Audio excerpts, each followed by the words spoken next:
Oh my gosh, I was completely dorky. I'm so sorry. I supposed to search for you? That's what I finally did. And I had to Yeah.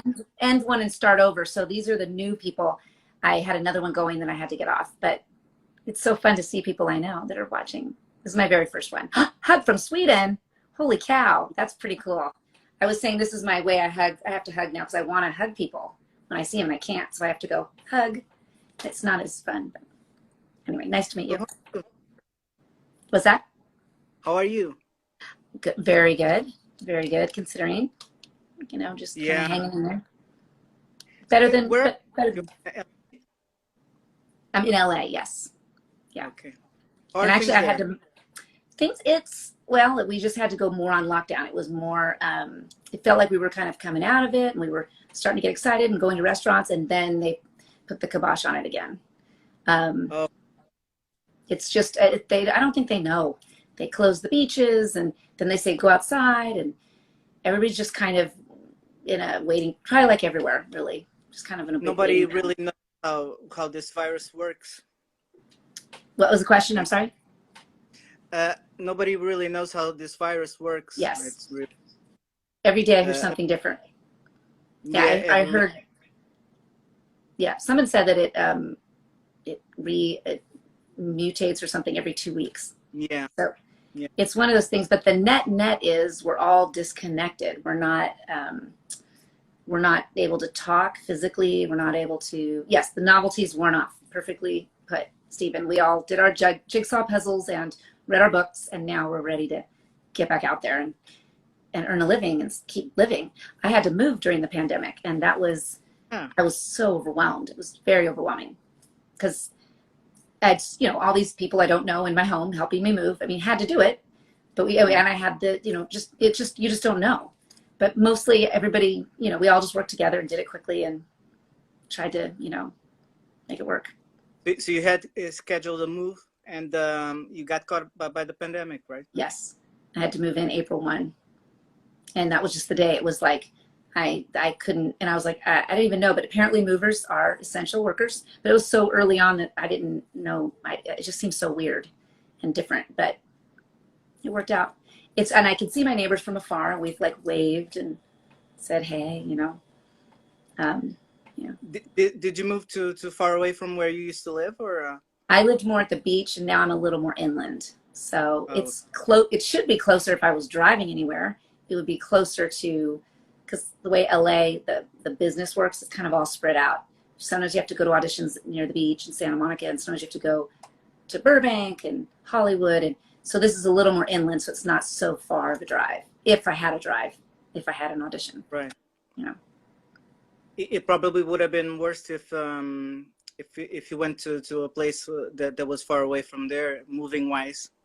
Yeah, It probably would have been worse. Yeah. yeah, yeah. Where And are you? Where are did you you have, located? yeah? Pardon? Did you have cabin fever while you were in lockdown? Yes, for sure. And I Mm, remember before they shut the beaches down, I went for a bike ride, and I was like, this is great because I can see people. Just knowing people were out there, even if I couldn't yeah, get close, but that's just helpful to me. So now I'm not so, I mean, I go on walks, I try to get out and see people, and it just knowing that there's people there helps a lot. I'm super extroverted and I need communication. I need to see people. It feels like people are starting to relax, but yet we don't know. We really don't know, yeah. you know? But are they respecting the rules there in terms of the mask wearing? And, Yes, I know. I keep hearing these reports that people are really not wearing them. Everywhere I go, majority of people are wearing them. mm, Maybe like before they shut, I don't know if the beaches are open or shut right now, but maybe on the bike path, people exercising maybe aren't wearing them as much. But I would say in general, everybody's got one. Everybody's got one, you know? And you have to kind of keep going. You have to run do your errands a little bit, and you have to move around a little bit. They barely let anybody into the grocery store. I'm sure it's the same everywhere. But I'd yeah. say most people, where I am anyways, people seem to be respecting the rules. Here they don't respect it that much. Oh no. Where's that? Yeah. In Portugal. Oh wow. Have So you guys had a very big breakout or? yeah, yeah, but we're now just opened up, and but the problem is the cases are rising up again because people Yes. aren't respecting the rules. They are going to the beaches, to the bars, and most young people and older people as well don't like to wear the masks. So we're now having a new surge of Is it the cases. young who doesn't like wearing, young or old? Both, Oh, both. I would say, oh, how come it does that? I must be pushing something. There's my laundry room. Yeah, Such a pro. Yeah. yeah, but they Um, don't like to wear it that much, and because it's it's an invisible virus, people don't respect it as much. I think it's they weird. think it's I've gone up and down too on it. I get mad and angry and annoyed, and I can't see it. I don't know anybody that's sick, and so then I'm like, well, why are we all locked down? Why is it, And then Mhm.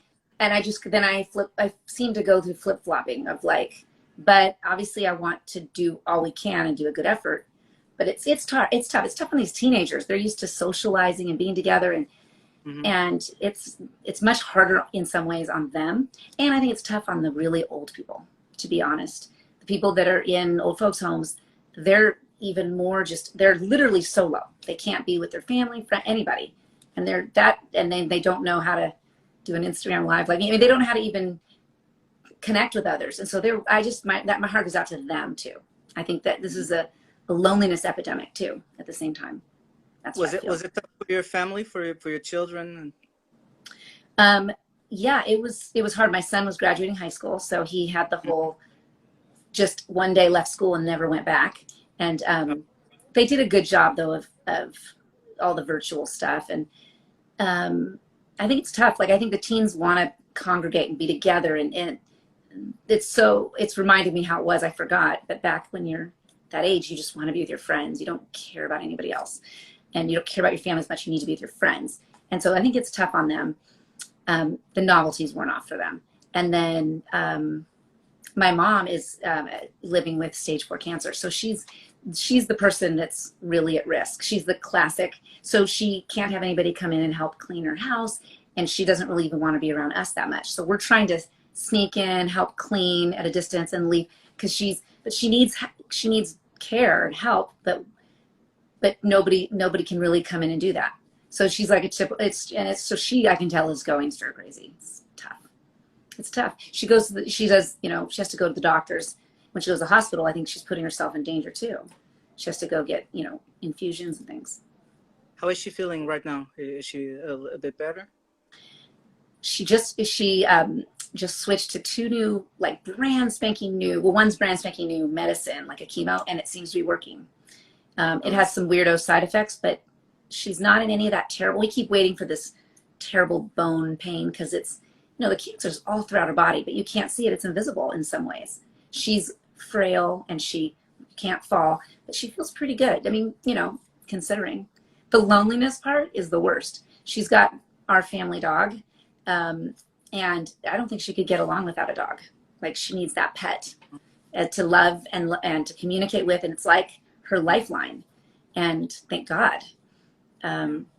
So but she's doing okay. She's mentally, I think she's doing fine, shockingly. She keeps on taking, she's really outlived her due date, frankly, because they just keep trying a new medicine. It's like a miracle. This new one is a new drug, and she's one of the first people to have it. And she was one of the first people to have Herceptin, which was a breast cancer game changer for her type. So she kind of keeps catching the lucky wave on those. But, Okay. But thank you for asking. Yeah. Where were you born? Were you born in LA as well? Yep, I was born in Anaheim, California. Disneyland is. We were the first triplets born at our hospital. In fact, who knew? People apparently older than me.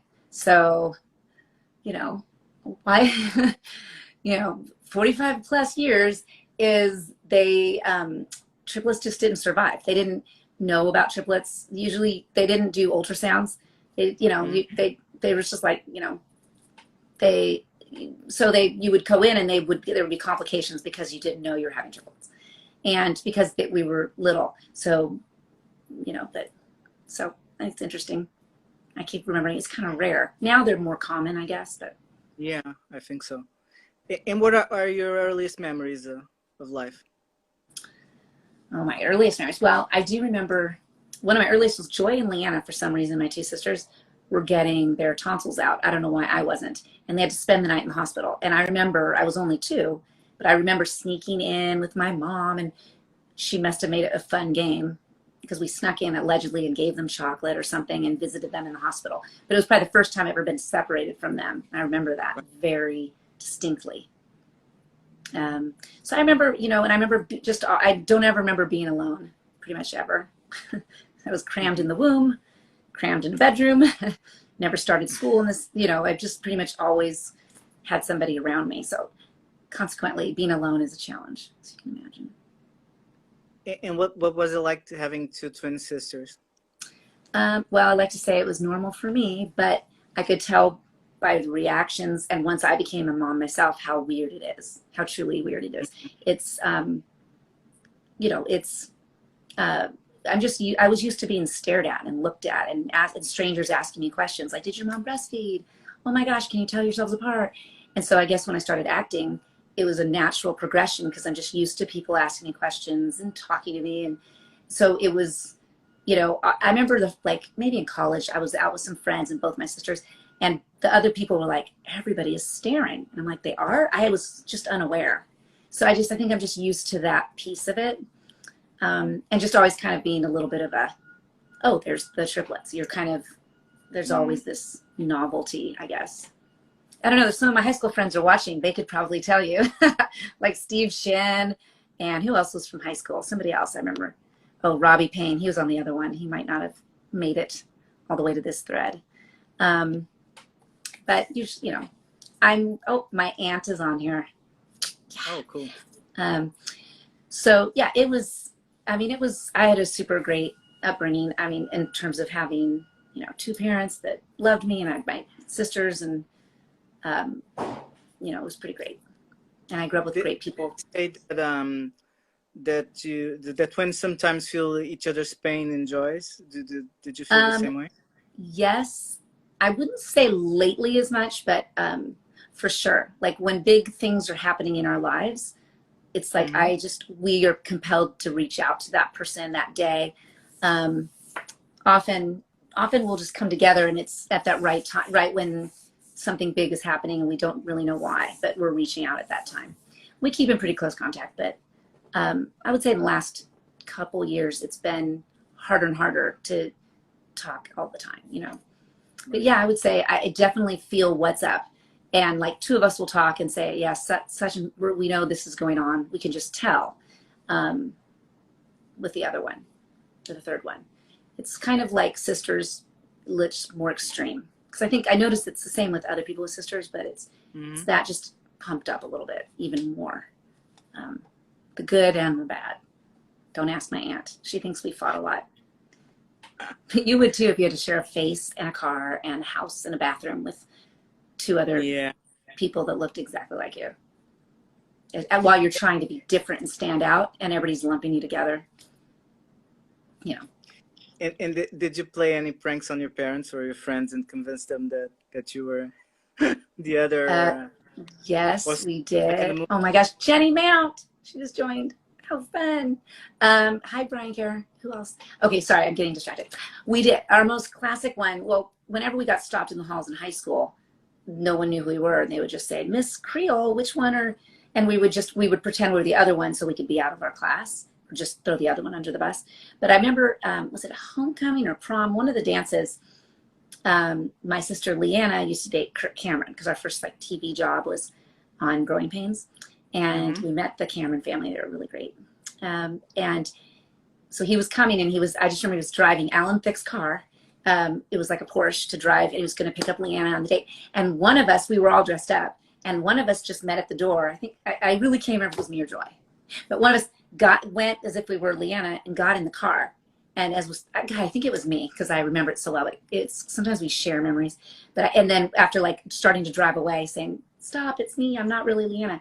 But it was horrifying to realize that even the boyfriend can't tell us apart at that time. So it wasn't a good feeling. So we didn't do a lot of those tricks because it didn't feel good to find out that, even my boyfriend can't tell me apart, you know. So but did you get confused yourselves? no, I get confused sometimes when I talk on the phone. Now it tells you who's calling, but in the olden days, you would start talking and our voices are exactly the same. So if I'm just talking briefly, I can't tell. And then sometimes in photos, like the other day I was looking, I'm like, is that me or like sometimes in photos, and even my parents can't tell. They're like, I never thought, I don't know. They told us apart by weight when we were little, because I was like, we were like a pound difference. LeAnna was a big 5 pounds. Joy was 4 and I was 3 when we were born. And we kind of stayed like that for a while. So, and then of course now we look differently, I think. I think I'm turning into Joy. I feel like I look like her more every day. I know we're triplets and that's weird to say. It's just funny true. because just I think a couple of months ago I was doing an Instagram story and I was remembering the Parent Trap, and I posted a photo of it and I wanted to tag you and I tagged Joy instead because I got confused, and I usually can tell each other apart, Yeah. but Well, we yeah. are triplets. And Yeah. back in the day too, we used to share clothes all the time too. So when you're wearing like something that's more like them, it's tricky. Yeah. But it's I'm glad. It was a great way to grow up. I don't know any other way. Um, that's what, I just don't know any other way of being. But I look at my kids and I'm like, they have to start, sophomore year all by themselves. Like I'm used to just never having to be alone. I think there's a confidence that comes from that, of never having to start school or a job or something alone. We always had a team. So we always had 2 people. So we kind of were the majority, like, picking for teams or just on the playground or whatever. So I think there's a confidence that I think I have or had. But on the converse side, sometimes I feel like if I don't have their approval on something, I can't move forward, which is silly. But sometimes I feel that way. And tell me a little bit about your parents. You told me a little bit about your mother. Christine and Winston. My dad is a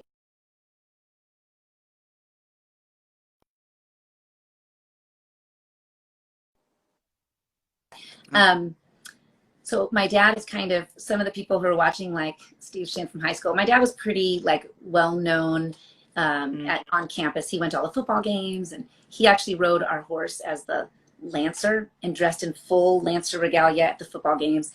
And so he's just really outgoing and very, like, he is really into cycling. He does these 100-mile, these Centurion bike races, and he's just very active. And he's a realtor in Fullerton. So if you're selling anything, he's just a really friendly, outgoing guy.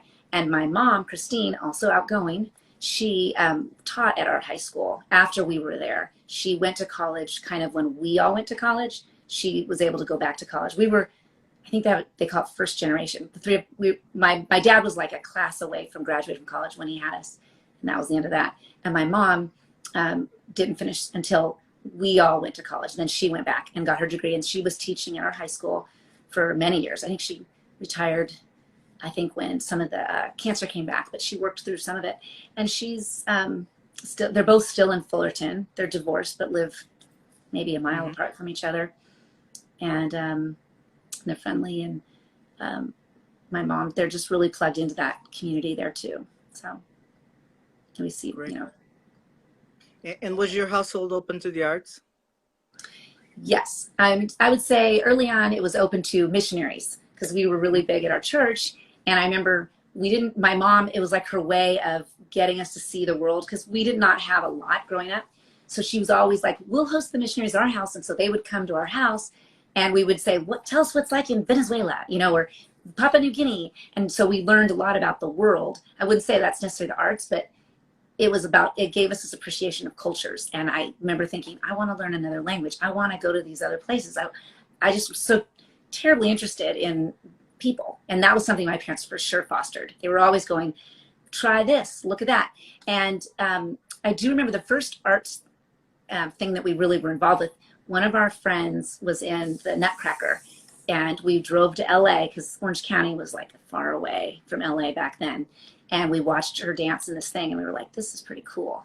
And we loved we didn't do we weren't, we took an art class here and there. But really, when we started acting, we had a friend from high school that did acting, and he told his agent about us, and then we came up and met the agent, and then kind of booked our first job, which was a commercial, and almost right away Disney met us, and they retooled. They already had a Parent Trap 3 in the works, and they just retooled it for us. That's why the names are M, J, and L, because they're Lisa, Megan, and Jesse. But then the letters don't match up. Like Monica, I played Jesse, whatever. But anyways, so that, and then when we started studying for that, that was when I really just, we all were introduced more to artists and acting and what is all this Hollywood.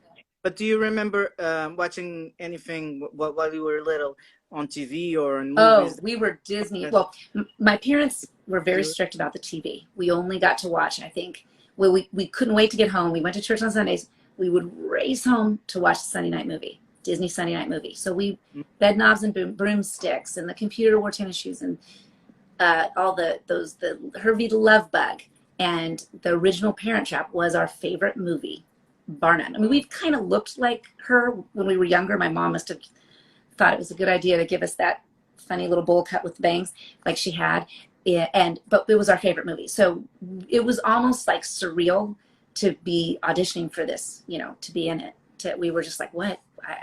How can that be? It's our favorite movie. So meeting Haley was amazing, and she fully lived up to every expectation. And cool. Same with Barry Bostwick. Hi, Mary Beth Thurston. Did you do anything on school, artistic wise?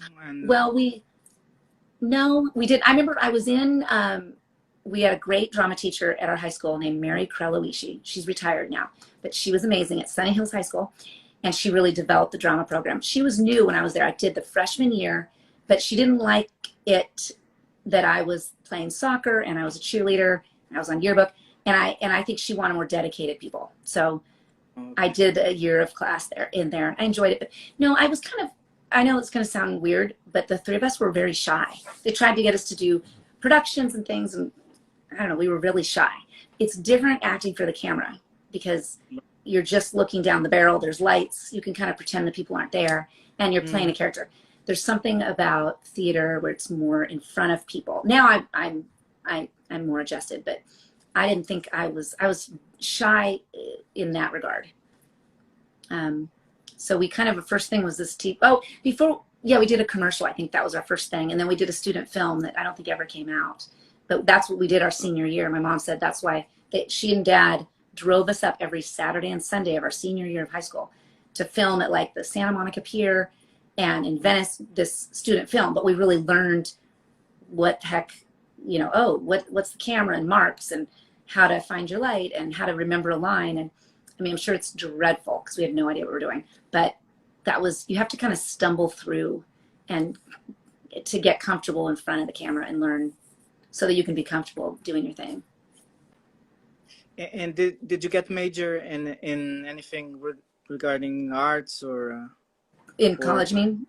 Yeah.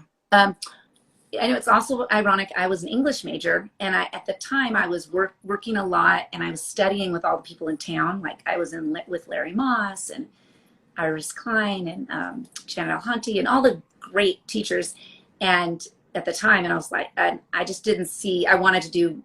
I always just knew I was going to be an English major, and actually it was good because I read tons of literature from like Restoration comedy to contemporary poetry to classic novels. It was great kind of character study and a good reference point. I think every actor should be reading and absorbing as many types of people and cultures as you can. You know, just to kind of, you know. I agree. So, hi, Christy. So you started in the acting world when you booked the Parent Trap, or did you start it earlier?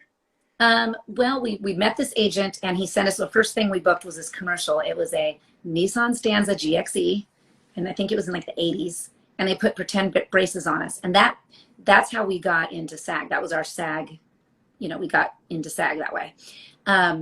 We did that, and then I did the student film, and then kind of right away we met Disney, and so they put us under contract. So and then they were writing it. So during that time we auditioned for things like, I'm sure that's when we did Growing Pains and some other fun stuff like other little stuff, lots of little appearances, and we were just kind of learning, which I'm very grateful for. So we had a clue what we were doing when we got to our own show.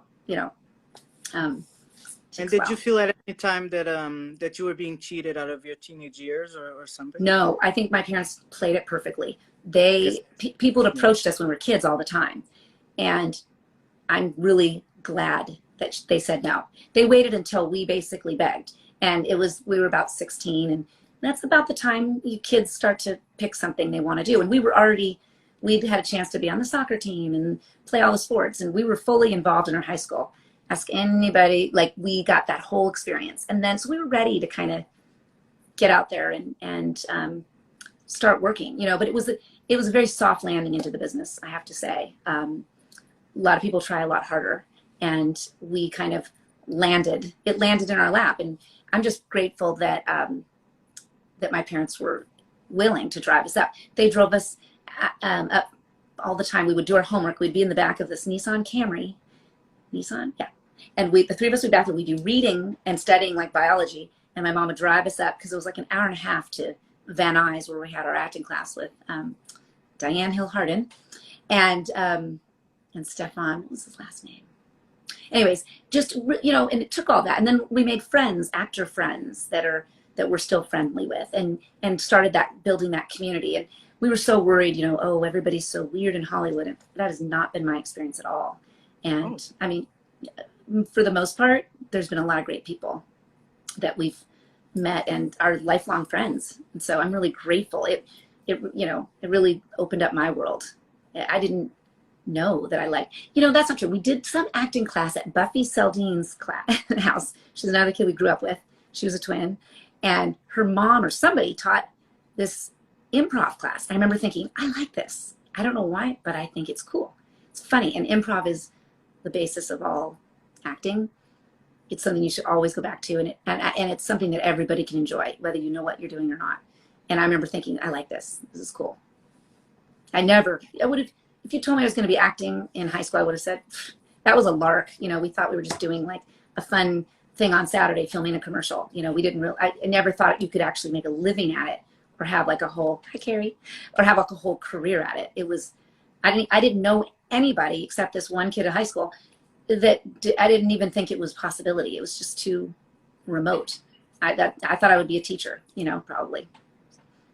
Which was it something that interested you to be a teacher? Yeah. And I think there's something about teaching where you, I'm that annoying person who loves school, and I love reading and learning, and I loved that. And so it's natural. It's kind of that same thing. When you're an actor, you're passionate about people and behavior and humans and pathos, and why do people do that weird stuff, but then there's this creative element, so you have to understand all that, and psychology and history and behavior, and then you have to, I enjoy the creative process of creating something that's not me, and then letting it live in that magical space of just creating somebody and then shoving them into this scene and seeing what happens. I mean, it's What did you want to teach? I'm sorry. Oh, well, my favorite classes were English classes. I think I would. I was really set out to be a writer. That's what I'm. And I think actually writing and acting are so similar. But I think they're both creative. You're both creating something. It's very creative. Although in reality, the writer is the true. You can't have anything unless you have words on a page. So the writer really, is the person who creates that first magical slate, and actors can help make it, better. And that's another thing. I love the collaboration of everybody working together. It's like 40 people on set, or 50, or, actually to make a show, it's like 100. Everybody's doing their part, and it's fun to see how everybody's contributing to make this thing that no one person can do on their own. And that's exciting to me. That's fun. And when was the defining moment for you to decide to become an actress? Well, it was the last shooting day of Parent Trap 3. I was doing a scene, and I remember going, oh gosh. It was like lightning hit me, and I was like, okay, this is it. It was suddenly just working. It was easy. It was magical. Like the lines were coming. it was like all the preparation. Before that, you're kind of going through the motions. You're practicing your technique and you're trusting and you're nervous. But then, you know, it's like catching a wave suddenly. And I remember thinking, I want to do this. And so it was, you know, the best. And luckily I had another show to do for Parent Trap, the Hawaiian one. And then I was like, well, maybe I can keep doing this and pay for college. And then maybe I'll keep on. It's a great part-time job while I'm having babies. And then, and I'm still shocked that I'm still here. I kind of feel like I'm still cheating a little bit, like then I'll get a real job. But it's, it just keeps coming back. I think I'll be always involved somehow in the creative arts, but probably with acting. But I just think, I just love it. I love experiential things. Did you felt like you needed to do that, that you couldn't live without acting? No, honestly, I remember there was in one acting class, we were doing some exercise and everybody had to think about why they were there. And this was after my Parent Trap days, but I was just a working actor, you know, doing things here and there. And everybody was crying because they wanted to do it so badly. And I was like, gosh, I don't really want to do it that badly. And then but the truth is I do want to do it that badly. I do. It takes a lot of guts to say, I want to do this more than anything in the world and I'll risk. But I think that, so I respect the people who were able to say that early on.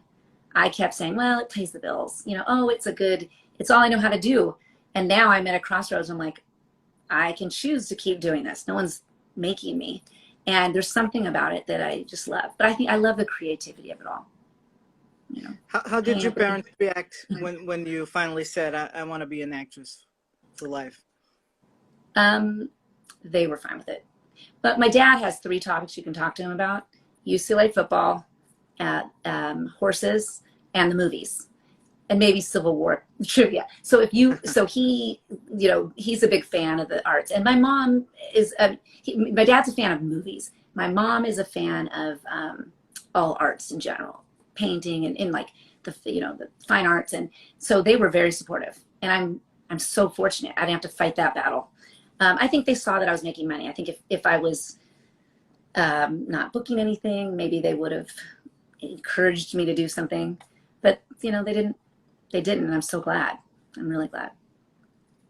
Did you ever have a plan B or C for Nope. Sounds really dumb, doesn't it? Because I came, like I said, it was such a great landing spot. I landed, you know, at 18. I think we started working at 16. You know, there's a lot of jobs for kids, you know, and as you work and there was just a ton of, and back then there was tons of auditions. I would say it's much harder now. It's partly my age. It's partly, I took a break to have kids. It's back then, honestly, it was all white. And I think now they're cognizant. So roles that I would normally see I'm going on, I'm like, oh, it says, you know, Middle Eastern. I'm not that, whatever. So which is good. It was bad for them in the 80s, but in the 80s, it seemed like it was just all white, you know, and so I had tons, but it was also the age. I think younger kids have more opportunities, or maybe it's how it felt to me. I don't know, but I'm still, oh, hi cousin Rich. So when you finally finished the Parent Trap 3 and you decided to be an actress, did you continue to book jobs, or did you try to go into some acting classes? What did you do then? Well, as soon as it was over, the filming of the show, I wanted to be doing what all my friends were doing. They were all in college and sorority, so I was desperate to do that. So actually, all 3 of us, we all quickly got into college. Like we were waiting for that. But then I kept acting through college. So I went to UCLA, and I mean, there was tons of actors all around me. At one point, I'm like, there was like 3 people. I'm like, weren't we all just on that audition for, you know, last week? Like I did, and I would work during that too, which made it tough as an English major. But I remember like during college, I was, I think I did Baywatch, and Ernie Lively played my dad on Baywatch, and his daughter is Robin Lively, and Laura Lee, she was in my like Chaucer class at UCLA. So it's just like a whole community. So I kept working, just doing single jobs to help, you know, pay the bills and pay for college. And then it just kept coming. You know, I just kept having opportunities, which I'm super fortunate to have had. And I guess my sisters kind of slowly trickled off. They didn't have that, like, they didn't have that fall in love. Like I had the love moment with acting where I was like, I love this. They didn't have it as much as I did. But did you ever doubt it at any point of your life? Did you had a moment where you kind of thought maybe I should give this up? Or Honestly, if I did, it would have been very recently, because it seems like, I don't know, I put myself on tape for one audition in the last 12 months. So it was slowing down for me even before the pandemic. So at some point, like, it's always made sense because I've always been able to pay my bills and earn my insurance. And now with 50% of all jobs, way more than 50, I'd say 70% of most jobs, at least commercially, are now non-union. So it's harder and harder to earn enough money through union jobs to qualify for insurance. And so I get insurance for my family. And so honestly, lately I've said, am I going to be able to continue? Luckily, I have the world's greatest gig for Autonation. I think you mentioned that. And that has turned into the most delightful, wonderful job. It's and been not a pink for you. Yes, I love my pink jacket. It used to be yellow. It used to be black. I started out wearing black, and then they put me in the first leather jacket, was yellow. Not as good, and then they switched to pink. I just think I got fortunate. It's a great company. It's like this family, really. You know, I had a chance to really get to know from the top down everybody. I know all the ad people. Some of them are watching, it's a great company. And then by chance, I had no idea that they were going to be doing this Drive Pink, this whole award-winning. They've been acknowledged by their peers, I think, 2 years in a row for this award-winning campaign, Drive Pink. And it's crazy that they said, "Oh, your mom." I was like, "Oh yeah, my mom has cancer, breast cancer." And they're like, "What?" Our spokesperson. And I think it hit personally home with some of the executives high up in the company as well. And so it was great because I'm super willing to use this larger platform to help a cause near and dear to my heart.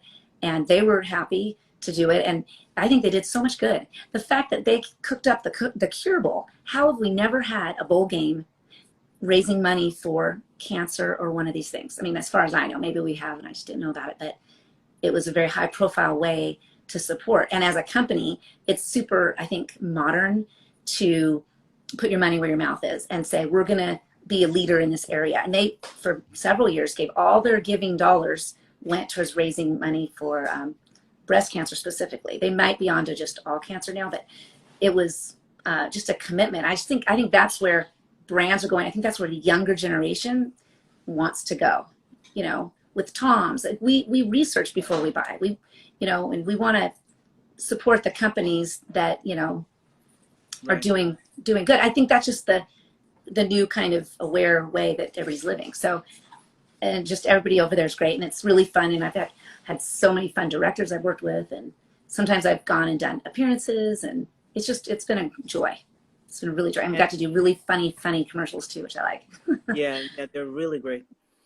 How well were you received by the veterans in the industry when you started out? Because some people have good stories and others have horror stories. I think you probably have good ones, but so you're saying by the fans or by the people in general in the business? Veterans. Oh, veterans. People that were already there ahead of me. Well, I think I noticed right away that usually when you step on set, the male actors are really happy you're there, and the females are kind of like, who is this new person? Rightly so. They had to fight. I've never found anybody really. Like I said, everybody's been generous. Like on The Parent Trap, I remember Barry Bostwick said, he gave me I had no idea. I remember specifically saying, you think this is a lot of money, and it is. He goes, but you have to pretend, like divvy that up for the next 4 years. That's 4 years of work, because you might not work again. And teaching me that and making me go, you're right. Okay, I can't just go, waste it. I have to budget. And that was a great piece of advice. And I just found that most people were really, really kind. I still have the same, my commercial agency, BBR Talent, they've been around forever and they're a giant in their field. I think I've been there 32 years, just out of pure loyalty. And they've literally watched me grow up, have babies, like get married, have babies. Like, and I've watched them grow up, retire, I mean, it's like a warm family relationship in that regard. You know, I think, so I found a lot of people, good people, I think. I'm trying to think if I've ever had really awful experiences. I mean, there's, thank God for the Me Too movement, because I think that was anybody was around in the, you know, 80s, like I was getting sexually harassed. But we didn't have, SAG didn't have a department to call. They didn't know, we didn't even know what to call it. We just were like, avoid that guy, you know. And one person that harassed me was an agent at William Morris at the time. And he, you know, we had a bad encounter and I just ignored him. And he would leave messages on my machine that said, like, who do you think you are? Heads of studios call me back and you don't call me back. And I remember thinking, who am I? Are you right? What am I doing? And it's just very confusing. And I think that was the negative part of the business for me, was unwanted, and not knowing, it was me not knowing how to handle that kind of stuff. I didn't get prepared. I think now people are more prepared to say, and I think everybody's more aware and wants to set a professional vibe. But I was kind of didn't know that kind of stuff existed, and kind of learned the hard way. But I think were you share that with anyone? Pardon? Were you able to share that with anyone that could maybe help you? Even your parents or something. You mean back then, when that experience happened to me? Yeah. No. No. I think I told my roommates. I think a lot of women, and it sounds crazy, but a lot of people just go, well, I'm going to move forward and ignore it. There's lots of other places, and if I make a big deal about it, then it could hurt my career. And so you just kind of move on and move through it. I would act differently today. I now have the words to use, and I think that there's more resources to use now. But my heart goes out to people. You know, there's a power imbalance. Whenever there's power imbalances, there's going to be people abusing their power. You know, I had more power than I thought I did, and luckily, that I think those experiences are in my past, which is good. And, you mentioned auditions a few minutes ago. What's your take on auditions? Because some people love auditions and others hate them. There's my house again. Sorry. What's my take on auditions? Yeah. Okay. There's two things. There's auditioning and then there's acting, and they're two different animals. And unfortunately, you have to know how to do both. And really, they really, really are. And you have to know. You do auditioning all the time, and then you get on set to work, and so you have to have your skills ready for when you get on the set, but you have to know how to audition. I love auditioning. I love auditioning in person. I can tell when I walk in that room if they're eating me up or if they're like, oh, we already found her. Like, it's just a feeling, you feel it, and it's fun because it's a bit of a thrill. It's like a roller coaster. You don't know what's going to happen. You know, are you going to remember your lines? Hi, Bella. Are you going to, you know, all these things, you just don't know. So there's something thrilling about it. And, you know, it's hard. Sometimes you want, back in the day, I'd get like 5 auditions in a day, and I didn't have a chance to read all the scripts. Now, you know, you put a fair amount of time into it. You'll try to read the script and work a couple hours on it with a coach maybe. And you put a lot into it, and then you have to literally walk out the door and chuck it, because it doesn't matter, honestly. You have to be always good. You have to always be good or great. And it's whether they're buying what you're selling that day, you know? So the jobs I feel like, oh, I nailed it. I don't even get a call back. And then the ones I'm like, oh, I failed so miserably, and that's the one I book. So you can't even, you have to be in it just because you're enjoying it and you're putting your stamp on it, and walk away, hold it loosely. Because it's. Do you agree that with some people that say that you should go in there like you already have the job? Well, I don't think you should act like you already have the job, but I think what's very important is you go in there like they're looking for me. They're looking for, Okay. I'm solving their problem. And because they're desperate to cast somebody, they want to call their producer and go, we just found her. Oh my gosh, let's book her. And so you look in, I think it's, you can tell when someone's green or new when they come in the room because they'll go, do you want me to sit here? Can I? Oh my gosh, it was such a bad day out there. It's, nobody wants to hear about your troubles. They don't really want to hear about your your process. They just want you to go in like a professional, as if it was a set. I think you should act, maybe that's, show up, act like like it's a job, act like it's a job. Treat it with that seriousness. And that's, I think, a good professional barrier to have. And then walk out and then they'll enjoy it. That's what I think. And what are your best and worst audition stories? Oh gosh. Well, I remember when I auditioned for Baywatch, it's a classic. I went in and I had to cry in the middle. So I had to talk, cry. So I didn't have so you can't prepare for that because you can't like take a moment and start crying. You have to figure it out and cry in the middle. And right as I'm getting there and I start crying, the casting director picks up the phone and takes a call and starts talking. And I was like, do I keep going? And so I just kept going, because that's what I would do. It just, so I kept going. That was but you know what? It was my job, that's my job to do it. And she saw what she needed to see.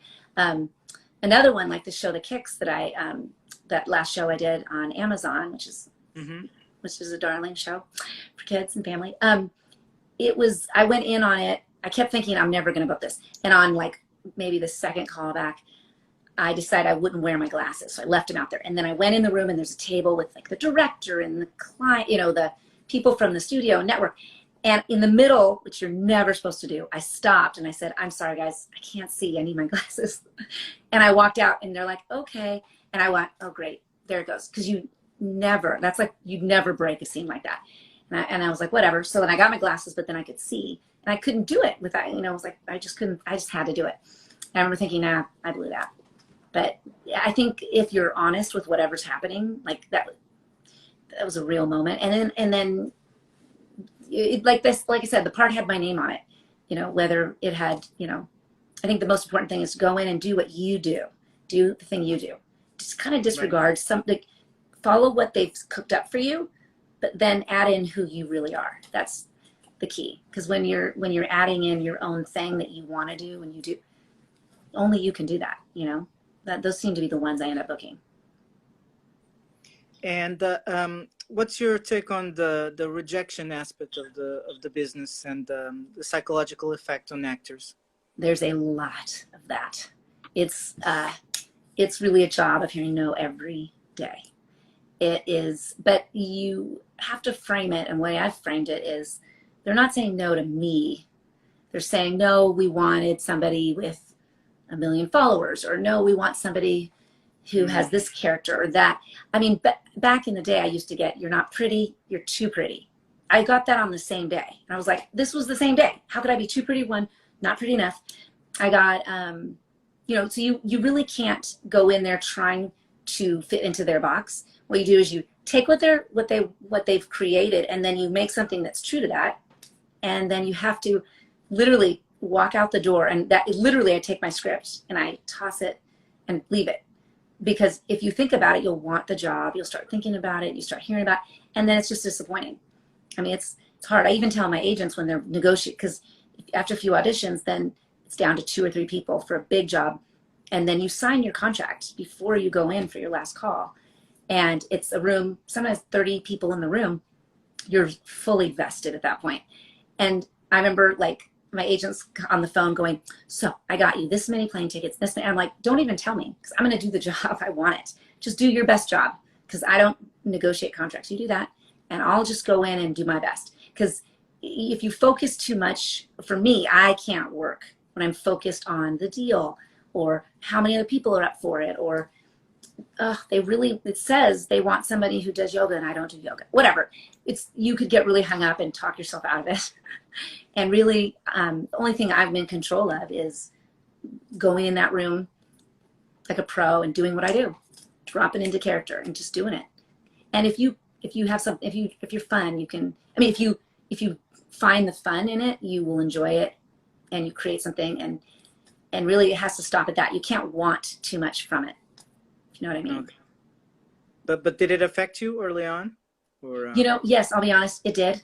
I remember when LeAnna and I were both up for Karate Kid 3, I think. And it was down to like LeAnna, me, and Robin Lively. And then LeAnna booked it. And I literally was like, well, you can't say that they want a different look because we look exactly the same. So that was a personal rejection. I did not have it. And it was hard. It was hard. You know, and so a lot of times it gets to me for sure. Yeah, that's why now I have my little cheats now. I don't get too involved in the deal. I don't think too much. I don't spend that money. In my mind, I don't think about those things. You know, as much as I can. I try to just do it, but it's hard. Let me tell you. Or you might, in commercials, you might get on a veil, which means you're first or second. And I would get on a veil and not book it. And after like 3 in a row, it's kind of like, geez, what's wrong with me? But really, and I can tell this to other people if you're listening, nothing's wrong with you. It's just the way the world is. And then in another day, you'll book 2 in one day. And it's just, and I know that. I've had a year without a booking, a year without anything.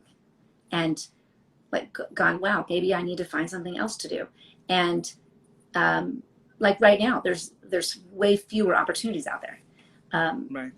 And it's almost like I'm starting acting again because it's a whole new thing. Like we have to be able to tape ourselves at home. I used to go to my acting coaches, Sherry Shaw, and she'll record me and coach me at the same time.